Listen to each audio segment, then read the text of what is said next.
Magandang araw mga kaibigan. Bigyan natin ngayon ng opinion, reaction itong post ng balita. Ang balita ngayon,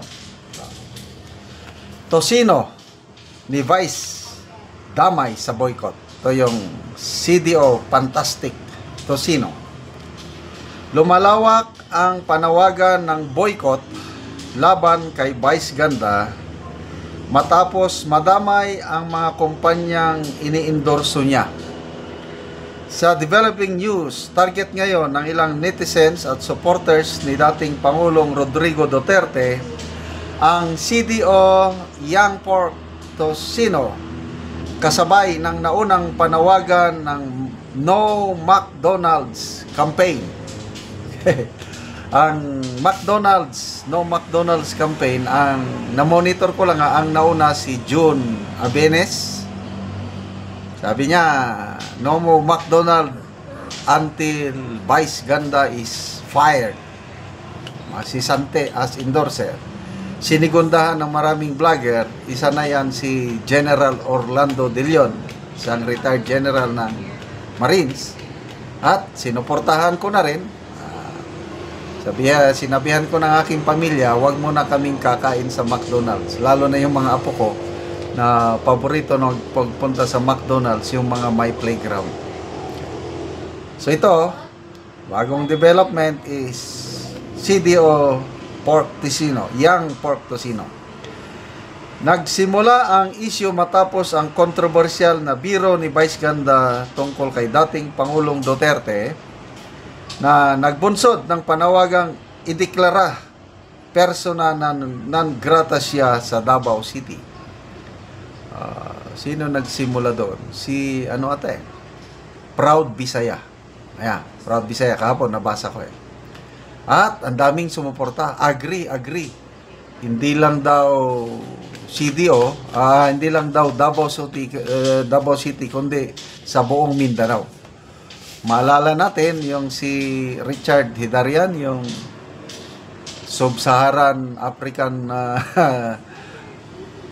journalist na minaliit, binastos ang taga Mindanao dahil ang tingin niya taga Mindanao awkward o less developed, parang kawawa ang mga taga Mindanao. Yun na declared siyang persona non grata sa maraming LGU sa Mindanao. So I don't know anong kinahinatnan nitong panawagan. Wala pa akong na-monitor na reaksyon ng city government ng Davao kung tutuluyan ba nilang ideklara persona non grata si Vice Ganda sa Davao. Okay. So, grabe. Ano ba?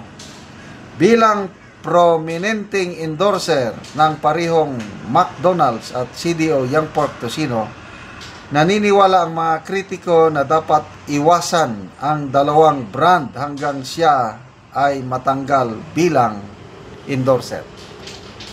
Mabilis kumalat sa social media ang mga hashtag at post na humihikayat ng boycott, na ngayon ay parihong hamon para sa McDonald's Philippines at CDO.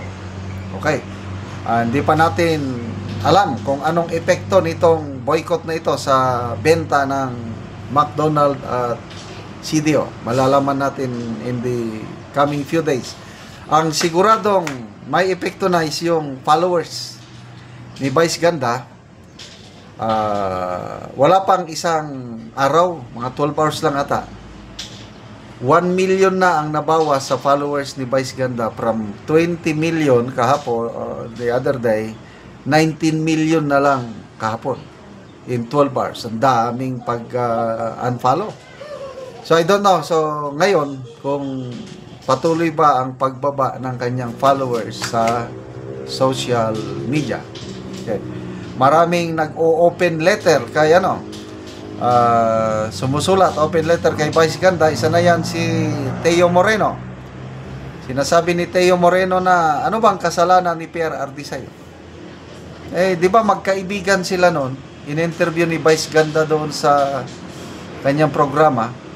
At isang British citizen, si Malcolm Conlan, sinulatan din niya si Vice Ganda na hindi maganda yung ganong biro. Offensive ang dating sa isang matanda, dating presidente, kawawang nakakulong, wala namang klarong kaso kung anong ikinaso nila.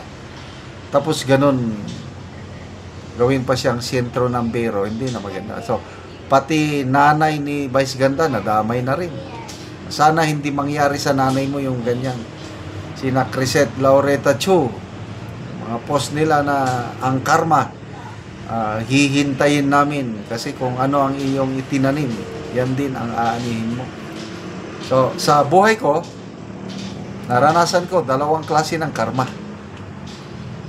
Magtanim ka ng masama, aanihin mo rin masama. Naranasan ko yan nung kabataan ko pa dahil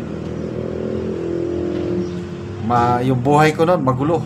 Walang takot sa Diyos, walang ano. Sinusunod ko lang yung gusto ko, kaya gumagawa ako ng masama.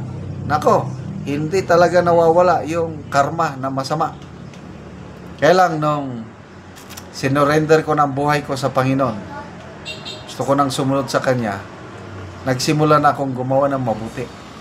Sa kagagawa ko ng mabuti, grabe, bumabalik din yung kabutihan na ipinapakita ko sa aking kapwa-tao. So yan po ang rule ng karma.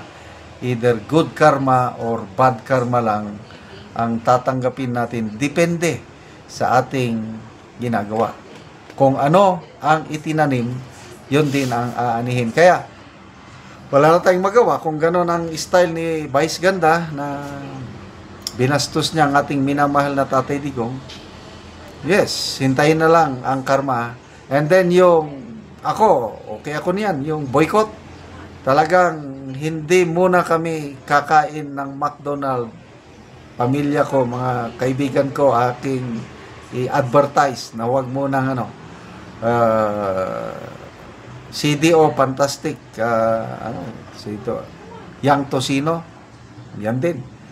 So, magbasa tayo sa mga comments,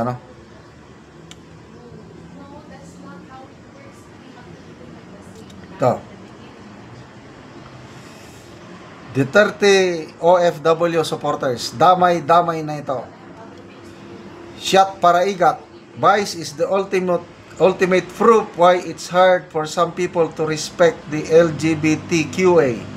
Because when a few are given even a little bit of power, they start to feel superior and act as if they have the right to mock or look down on others.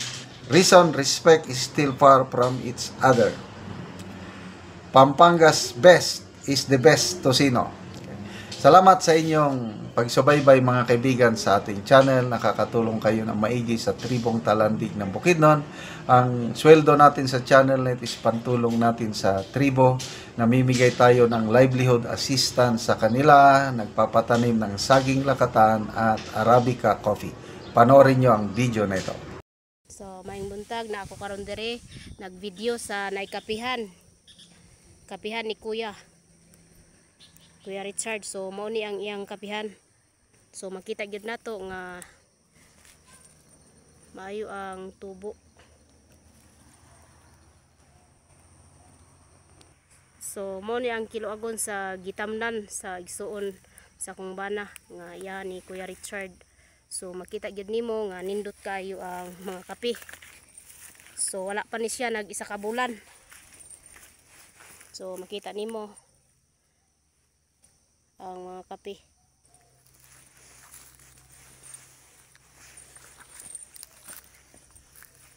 So atog yung pananawon kung maayog gyud ang iyang tubo. So makita gyud nato nga maayog gyud kaayo dagan sa pagturok sa kape. So diri nga side, so tsada kaayo So makita gyud nimo ba nga nindot kayo ang pagtubo sa kape. So sa nagatan-aw sa video nga maayo gyud nga mananom tag kape kay tan-awan ning iya sa igsuon sa akong bana. So maayo kayo ang turok. Kita gyud nimo.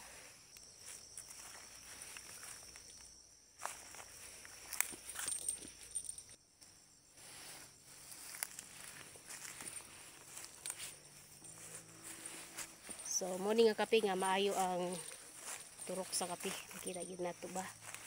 So mo ni siya ang hapit na mag-isa ka bulan sa gikan sa pagtanom. So hapit na pud ni siya maabunuhan og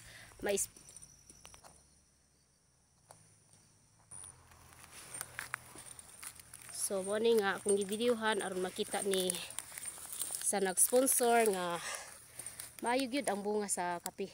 Aw ang tubo sa kape di ay. So makita gid nimo.